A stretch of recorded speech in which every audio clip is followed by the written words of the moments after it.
With record temperatures and loads of extreme weather in the Pocono Mountains this season, one would think there's not too much to do. Well, that's just not true. Even an ice storm couldn't keep these winter warriors from hopping out on the frozen lake for Wally Ice Fest 2022.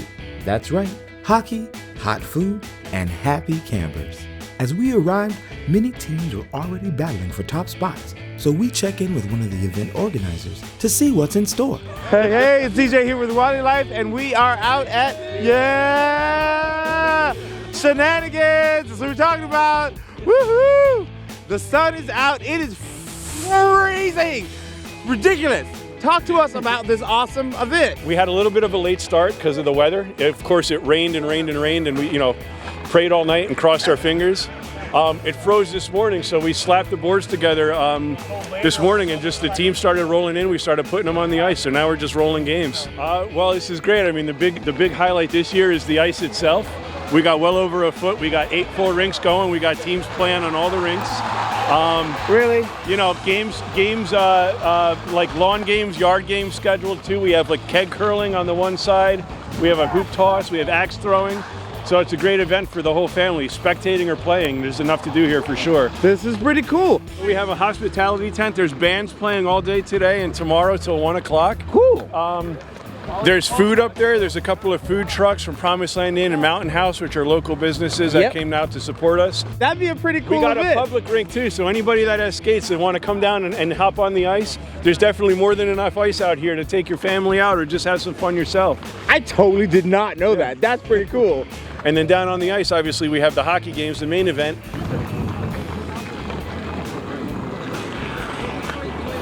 As the action on the ice heated up quickly, we saw teamwork and fancy footwork, as well as fierce competition.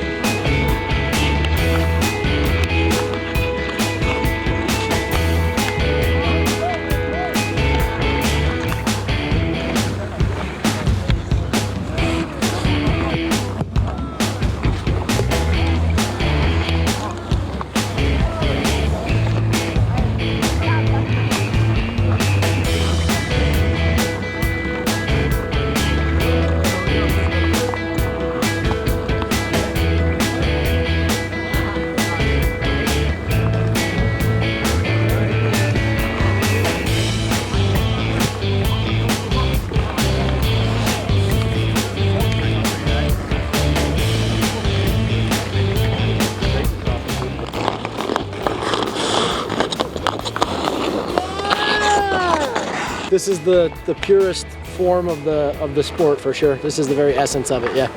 Pine trees, cold weather, frosted beards, and good music, good food, and good alcohol. And friends. And friends too, a lot of good friends too. We came up with about 6 guys from Wilkes-Barre, Scranton area. A bunch of the local guys were real cool. We all get along. We actually brought a camper up. We towed it up. It was very hairy, as you probably know how much ice we had in the past couple days. So it was a little sketchy, but we braved everything, and this is like incredible. I mean, like you open your eyes and it's kind of like a dream. It doesn't even seem real, Well, dreaming we were not, as the temperature for the day hung out around 13 degrees.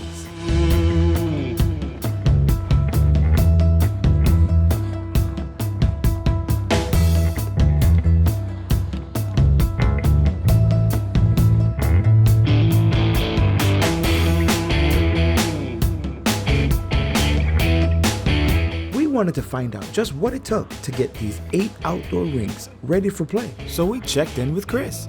What do you do? How do you condition the ice? Do you just like brush the snow off, or what do you do? Normally what we do is we drill a hole in the ice and we have water pumps and we pump it up on top. It's kind of our Zamboni, and it's spraying it down with fire hoses, and that preps the ice. Although Mother Nature did that for us on Thursday, a full day of rain. Definitely. And we just had to hope for the best, because then it turned into freezing rain and then a little bit of snow. We didn't have a chance to get out here after that until this morning at 7 a.m. How many teams? We have 38 teams. They come from all over, from Long Island to Philly mostly. Some of our local teams from Wilkes-Barre. So Have you done this like all of your life and you just love to come out? Yep. Now, is it ice hockey or is it like you play legitimate hockey? We played hockey growing up and, cool. and in high school and college. Yeah. But it's been a while. But this is the first time actually playing on the ice up here. It's been warm the last couple of years, so. But looking forward to it. Are you fast? No. Why aren't you fast? 250 pounds, Dale. I just stand in front of the net. You're on Team Mustang, yeah. and we're out here. You've got a couple of difficulties like going on. What you trying to do? Trying to well, when you don't play hockey for 12 years, this is what happens to your helmet. And of course, it took no time for the Wally Ice Fest crew to get him out on the ice.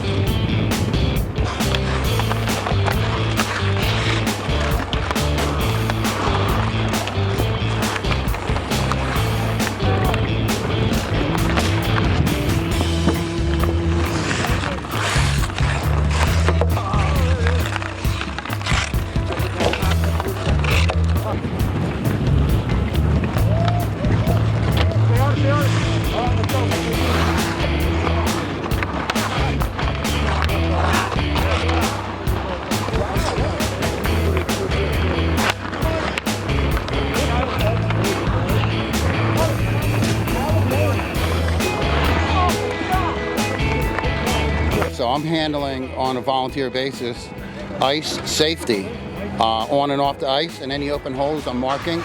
And we're also standby for anything that somebody might fall or something like that.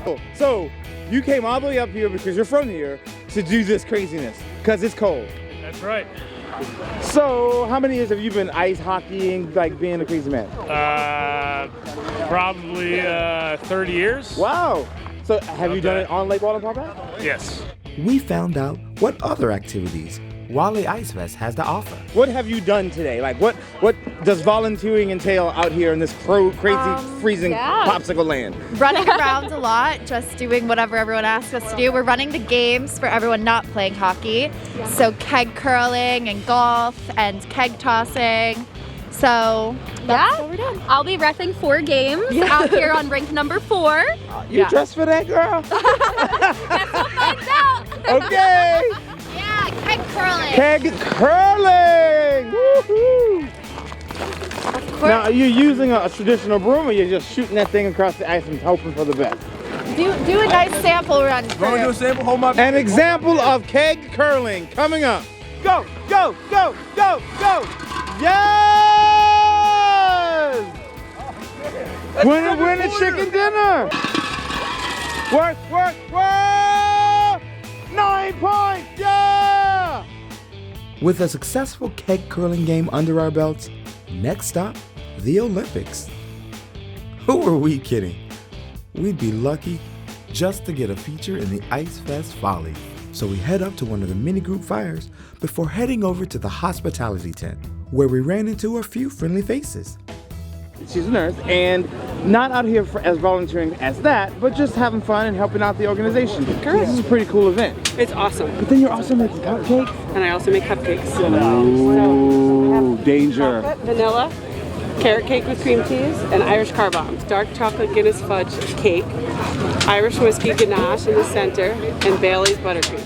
A big shout out to the sponsors, as well as Mountain House Tavern, as their line for cheesesteaks seems never ending. Other vendors on hand were Pork Authority and the Roadside Bistro's wood-fired pizzas.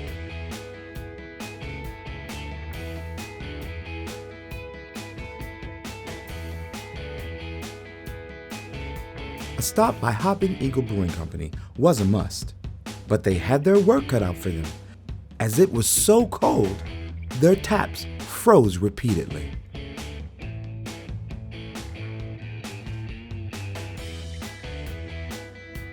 Good family fun was had by all, as teams prepared for the cornhole tournament.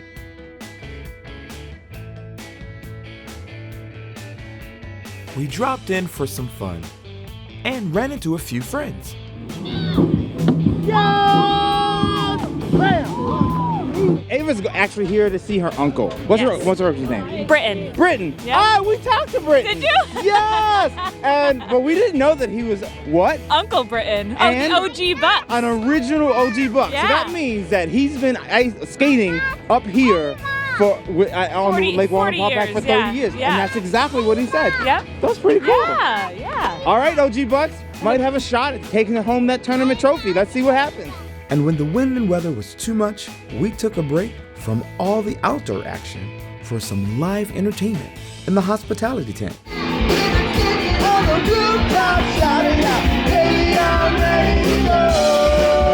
I'm ready to go. On the rooftop, shouting out. Baby,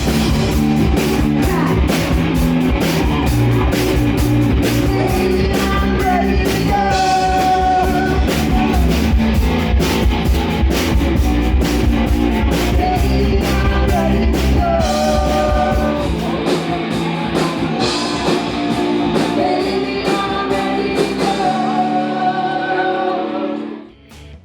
While we jammed in the hospitality tent, we couldn't help but try some of the lake's namesake maple syrup.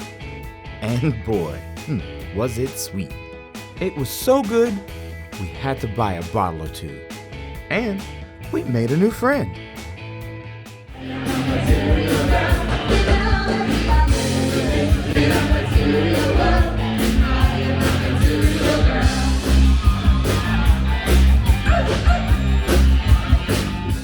Check out Wally Ice Fest 2023. See you next year.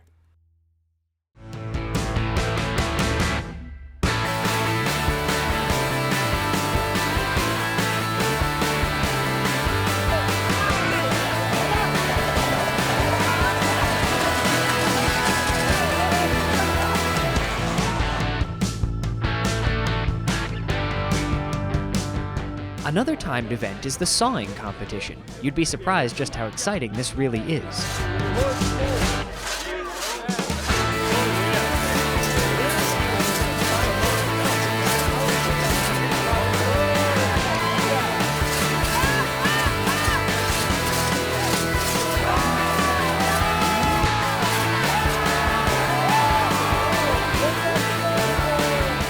Team spirit shines through with the skiing challenge.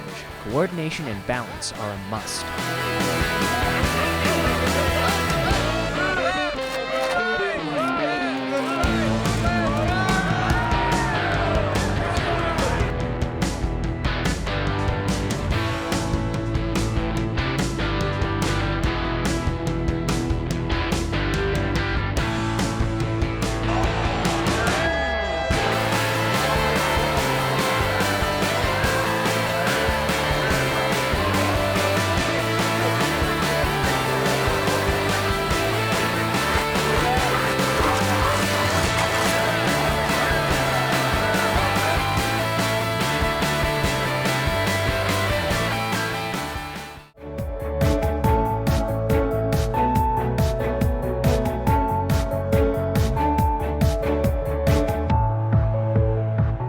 Hi, I'm Lorraine Collins, President of Davis R. Chant Realtors. And I'm Abby Pittenger-Claus, Vice President of Davis R. Chant Realtors.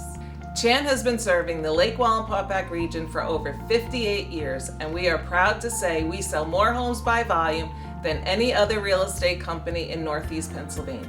We are coming off our strongest year in the Lake Region real estate market, selling over $430 million in sales volume. We work with sellers to put together a thoughtful but aggressive marketing plan tailored to each home individually. Each of our property listings gets a virtual tour and is professionally photographed, giving the prospective buyer the best first impression. The Lake Wallenpaupack area is an attractive place to live because of its low taxes, great school districts, and beautiful scenery. Our team of agents here at Davis R. Chant Realtors has extensive knowledge in the local real estate market. We have experience with everyone from first-time home buyers to experienced investors. Chant uses a variety of print media, billboards, open houses, and national real estate websites to promote properties and reach potential buyers. Here at Chant, we know that working together and providing channels of communication and feedback is important for the best outcome when selling your home. If you are ready to relocate, upgrade, downsize, or know anyone who's considering the Lake Region area, please stop by one of our Chant offices or call us at 570-226-4518 or visit us online at chantre.com. The Sterling Business and Technology Park is currently divided into 23 lots ranging in size from 3 to 30 acres. Each lot in the park is KOZ certified for companies that qualify. The Sterling Business and Technology Park is perfectly located just off Exit 17 on Interstate 84 in northeastern Pennsylvania, just under 2 hours from New York City. If you would like to explore locating your business at Sterling Business and Technology Park, visit sterlingbusinesspark.com. Follow us on Instagram, Facebook, Twitter, LinkedIn, and many other social media platforms. We are always looking for new and unusual story ideas, interesting people, and unique events. Send your ideas for the show to troy@wallylife.com. If you're a business looking to reach the northeastern Pennsylvania market using the most powerful media platform available, contact Emily Grillo at Bold Go Media, eGorillo@boldgomedia.com, or call 570-253-1616.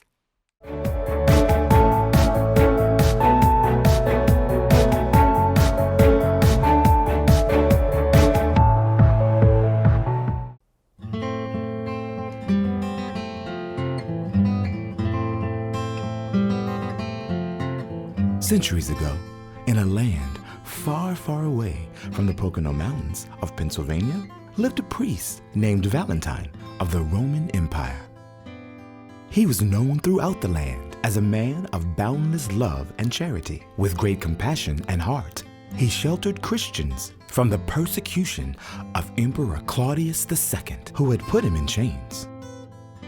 While in the dungeons, Valentine converted Asterius, the jailer in charge of guarding him, to Christianity. He also cured Asterius' daughter of blindness and baptized the entire family. He performed weddings for soldiers, which was forbidden by the Roman emperor. When the Emperor Claudius heard what Valentine was doing, he became so angry that he ordered Valentine to be beaten with clubs and beheaded. The death sentence was carried out on February 14th, 269 AD. The church declared him a saint and preserved his remains in the Church of St. Praxedis in Rome. Since that time, there have been many traditions associated with celebrating St. Valentine's Day on February 14th. The Feast of St. Valentine was one of the earliest recorded religious events held in remembrance of St. Valentine, marking the importance of food in celebrating the day. Another ceremony involved writing the names of all the girls on a piece of paper and putting them into a box, then having the boys draw out a name. The name the boy drew would be referred to as his Valentine. The two would spend the day together, and it was considered an omen that the couple would someday be married, for it was the will of Cupid, the god of love. Several mythologies portray Cupid as an archer who would shoot arrows into the heart of couples to make them fall madly in love. Other myths depicted him as a cruel god, making people suffer due to unrequited love. Symbolism is important on Valentine's Day, and because the avian mating season starts in mid-February, birds became a symbol of love, in addition to images of Cupid and hearts. Traditional symbolic gifts of love include gifts of candy and flowers, with red roses representing beauty and love. Several myths started to develop surrounding St. Valentine's Day. One such belief is that the first two unmarried people to encounter each other on Valentine's Day morning would be married. One of the customs that has survived throughout the ages has been the exchanging of Valentines.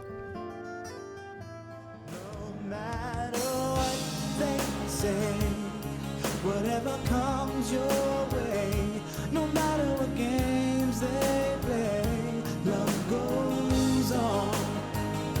Whatever life you choose, whatever life goes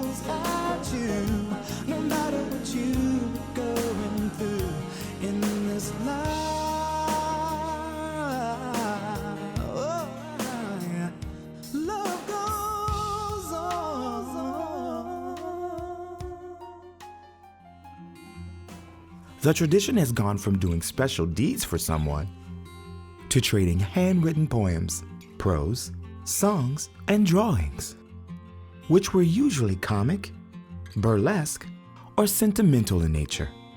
In addition, flowers, homemade candies, cookies, and cakes were often exchanged. And as various technologies developed, photographs became popular, later joined by videos, CDs, and DVDs. In the 1970s, a trend in the Poconos was the expression of one's love for their Valentine to be printed in the classified ads of the local newspaper. Now in the 21st century, this gesture has transformed into YouTube and TikTok videos, social media posts, text messages, and the ever-present emoji. Since Y2K, Valentine's Day has also evolved by being able to openly express your love or admiration for another person, regardless of gender. So how is Valentine's Day traditionally celebrated in the Pocono Mountains? Going back to the earliest records in the local newspapers, there were accounts of school celebrations involving exchanging of valentines and parties, where cards were distributed and there were plenty of heart-shaped candies and cakes.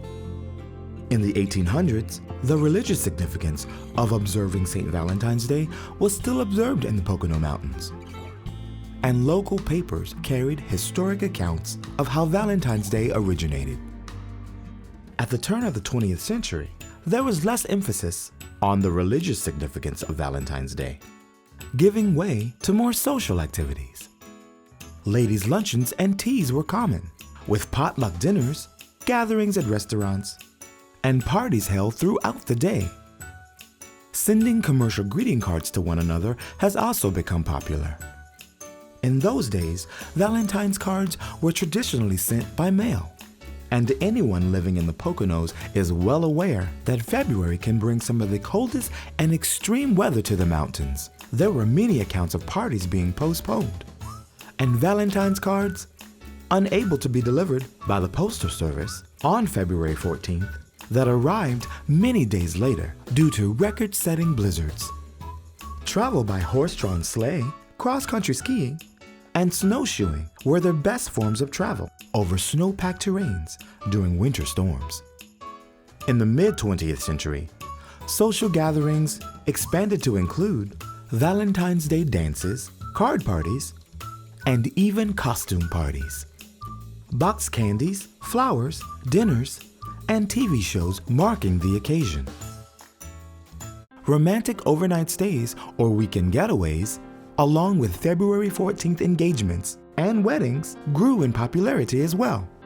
The Pocono Mountains not only became popular for locations for honeymoons, but was also considered the Valentine's Day destination of the world.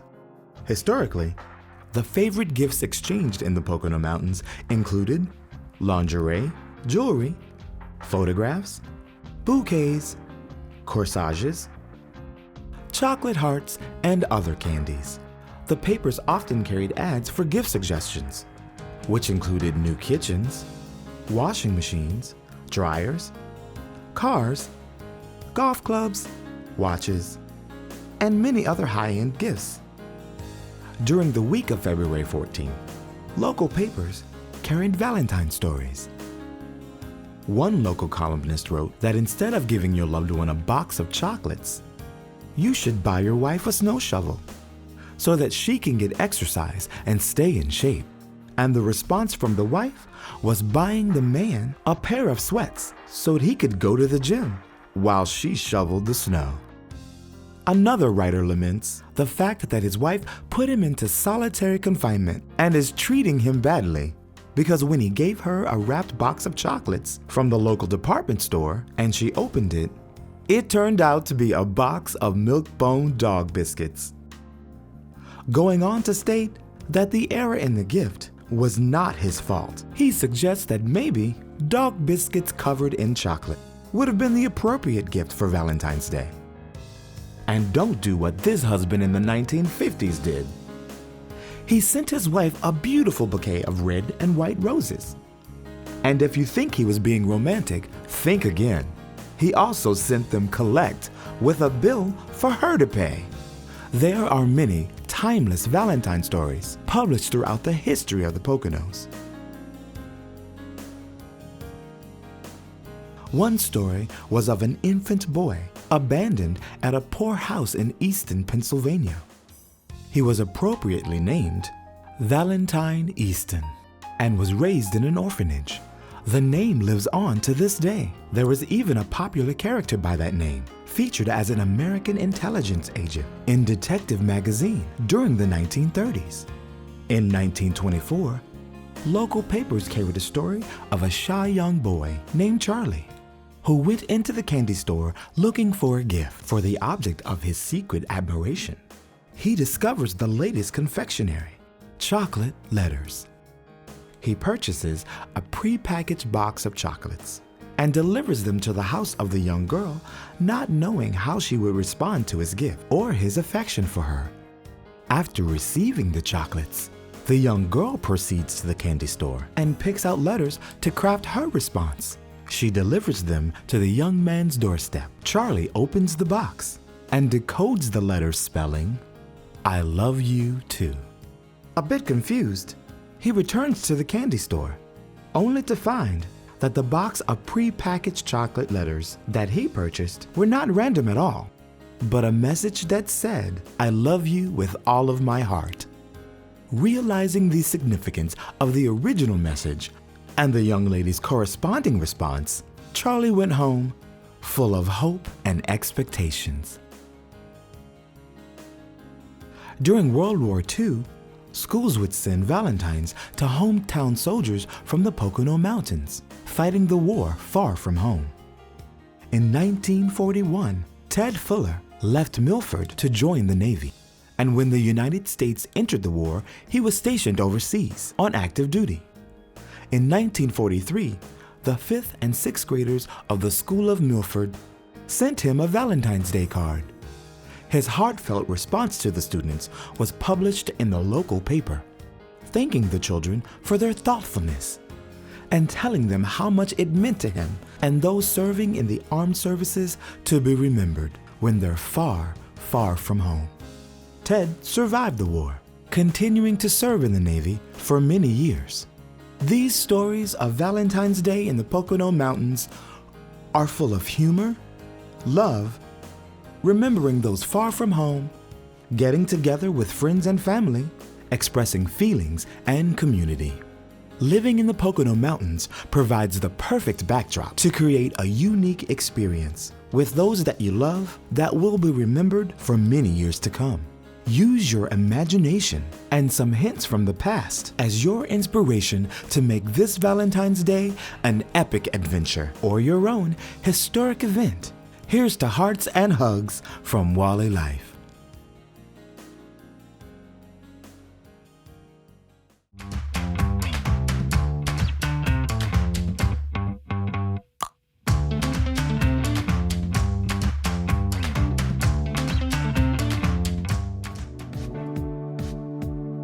Tune in to Wally Life every Monday at 9 p.m. on Blue Ridge Communications Channel 13 for the latest in life around Lake Wallenpaupack.